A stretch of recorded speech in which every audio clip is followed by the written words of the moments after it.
सोचिए, हमारे आसपास जो कुछ भी है, ये कुर्सी, पानी, हवा, यहाँ तक कि रात में जो तारे चमकते हैं ना, वो सब सिर्फ 5 तरह की चीजों से बने हैं। जी हाँ, पदार्थ की 5 अवस्थाएं। आज हम इन्हीं के रहस्यों से पर्दा उठाने वाले हैं। अच्छा, स्कूल में तो हम सबने पढ़ा है ना?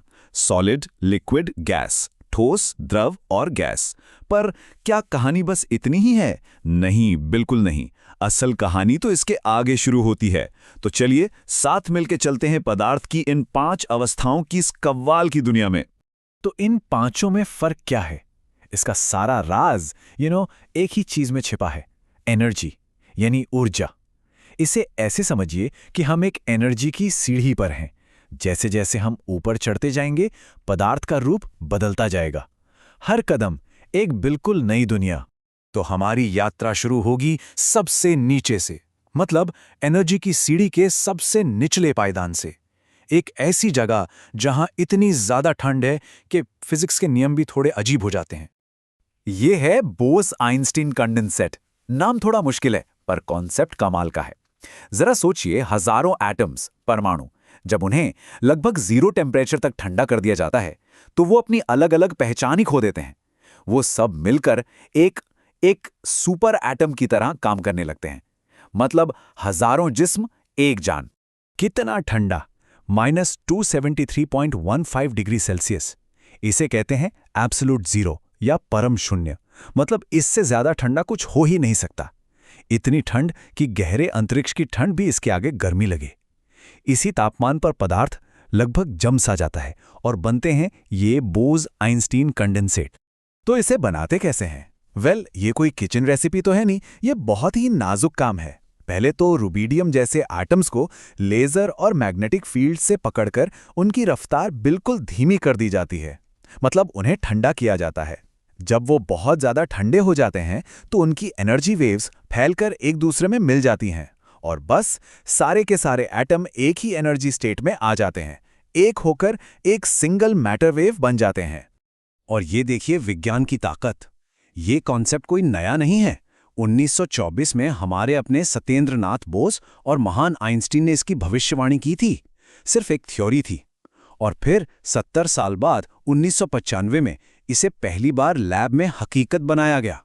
और इस कमाल की खोज के लिए 2001 में नोबेल प्राइज भी मिला।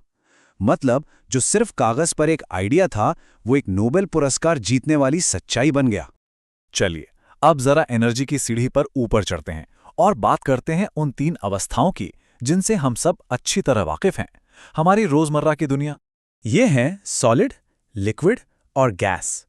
ठोस, द्रव और गैस। फर्क तो सब जानते हैं, है ना? ठोस का अपना आकार होता है, लिक्विड बर्तन का आकार ले लेता है और गैस तो पूरे बर्तन में फैल जाती है। और ये सब क्यों होता है? बस एनर्जी का खेल है। ठोस में पार्टिकल्स बस अपनी जगह पर कांपते रहते हैं, लिक्विड में एक दूसरे पर फिसलते हैं और गैस में पूरी आजादी, वो तो बस कहीं भी घूमते हैं। और बस इसी एनर्जी को कम या ज्यादा करके हम इन अवस्थाओं को बदल सकते हैं। जैसे बर्फ को गर्मी दो तो पानी बन जाता है, मतलब सॉलिड से लिक्विड। पानी को और गर्मी दो तो भाप बन जाता है, यानी लिक्विड से गैस। और इसका उल्टा भी उतना ही सच है। यही है हमारी एनर्जी लैडर के पहले कुछ स्टेप्स। ओके, तो अब तक तो सब जाना पहचाना था, पर अब हम एक बहुत बड़ी छलांग लगाने वाले हैं। हम इतनी ज्यादा एनर्जी डालने वाले हैं कि हम पहुंच जाएंगे पदार्थ की चौथी अवस्था में। और ये कोई मामूली अवस्था नहीं है। ब्रह्मांड का ज्यादातर हिस्सा इसी से बना है। 99%। जी हाँ, 99%। हम जो भी ब्रह्मांड देख पाते हैं, उसका 99% हिस्सा प्लाज्मा ही है। हमारा सूरज, रात को दिखने वाले सारे तारे, सबके सब प्लाज्मा हैं। तो मजे की बात यह है कि जिसे हम नॉर्मल समझते हैं, सॉलिड, लिक्विड, गैस, वो असल में ब्रह्मांड में बहुत रेयर है। तो आखिर ये प्लाज्मा है क्या? इसे ऐसे समझिए, जब हम गैस को बहुत बहुत ज्यादा गर्म करते हैं, तो उसके एटम्स के इलेक्ट्रॉन्स टूटकर अलग हो जाते हैं। मतलब एटम अब न्यूट्रल नहीं रहा, वो आयनाइज हो गया।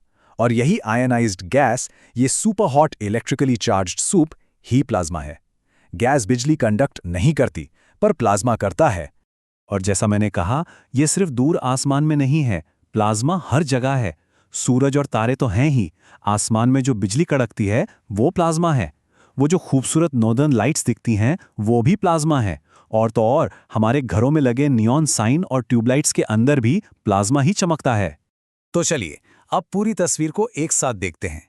हमने जो एनर्जी की सीढ़ी बनाई थी उस पर एक नजर डालते हैं, सबसे ठंडे से लेकर सबसे गर्म तक। तो ये रही पूरी कहानी। सबसे नीचे जब लगभग सारी एनर्जी निकाल दी तो हमें मिला बोस-आइंस्टाइन कंडेंसेट। फिर थोड़ा ऊपर आए तो हमारी रोजमर्रा की दुनिया, ठोस, द्रव और गैस। और जब हमने बेहिसाब एनर्जी डाल दी तो हम पहुंचे प्लाज्मा तक। पदार्थ की 5 अवस्थाएं, सबकी सब बस एनर्जी का खेल हैं।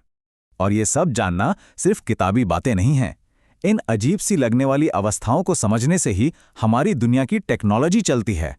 जैसा कि नासा भी कहता है, हमारे सेलफोन, लेजर, कंप्यूटर, जीपीएस, यहाँ तक कि हॉस्पिटल में इस्तेमाल होने वाले एमआरआई स्कैनर, इन सब के पीछे कहीं ना कहीं क्वांटम फिजिक्स और पदार्थ की इन अवस्थाओं की समझ ही है।